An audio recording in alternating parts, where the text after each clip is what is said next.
One of the things is that after you got a email or a call, say, come in for an interview, uh, you're so happy because here's a chance to apply for a job. So the best thing to do is to get some practice. Of course, you will never get so-called 100% prepared, but at least that I'm going to have a list of questions, and I went through this question myself, and those are very good questions. And if you go through that and be very serious that these are perhaps the most things will help you to build your confidence uh, for a job interview.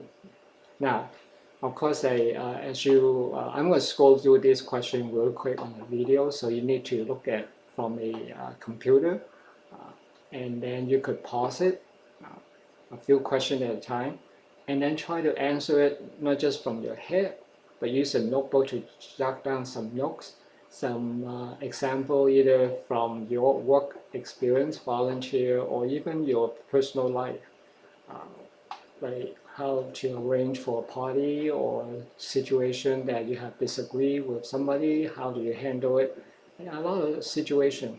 So it doesn't have to be work experience. The best thing, of course, the best thing is that do a work experience.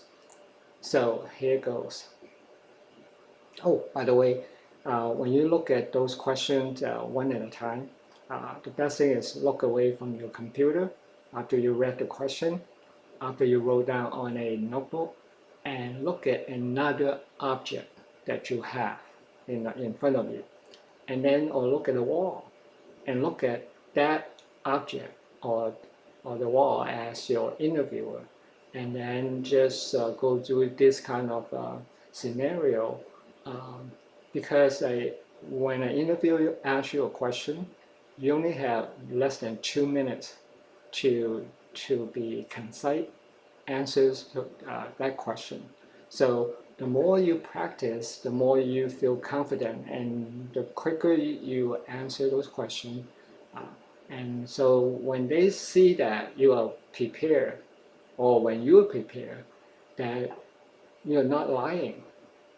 Because if you hesitate, if you even though it's what you're telling is true, but then you say like that, and you're not really confident in your answering those questions in less than 2 minutes or minute and a half, then people will say, well, you're probably making up or you're not sure what you're saying, things like that.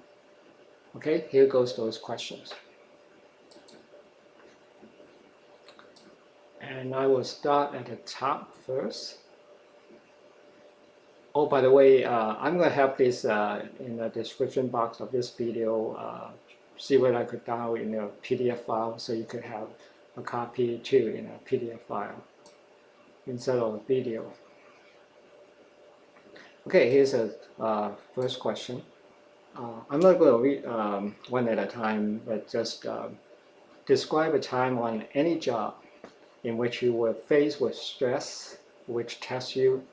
What did you do? It's sort of like asking, what is asking you? Okay, it's asking you is that during a stressful time, a job, what do you do? How you handle stress? Okay, that's what it's asking. Now, it could be your work, it could be other situation, social situation, and so you could use, of course, you try to answer with a work situation first, or volunteer experience, or even like your school and other your social life, anything that you could think of. Okay, okay, let's go to several questions at a time.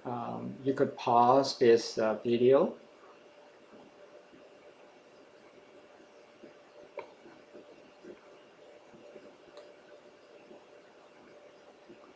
Now let's look at number 12, okay?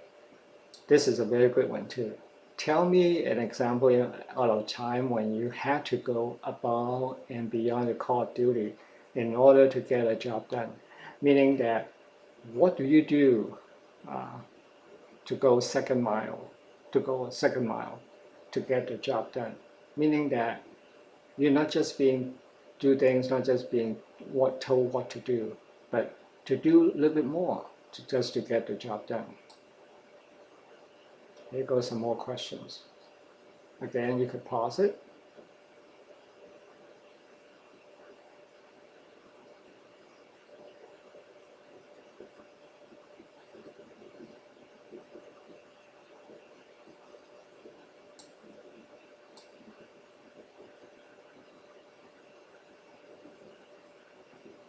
Now, it seems like a lot of questions, a lot of things you have to do, to answer, but just do like 10 minutes at a time, and you will see that um, just come back 2 or 3 times a day or 2 or 3 times in 2 hours, something like that, and just go through every questions, because every question is very important, in my opinion.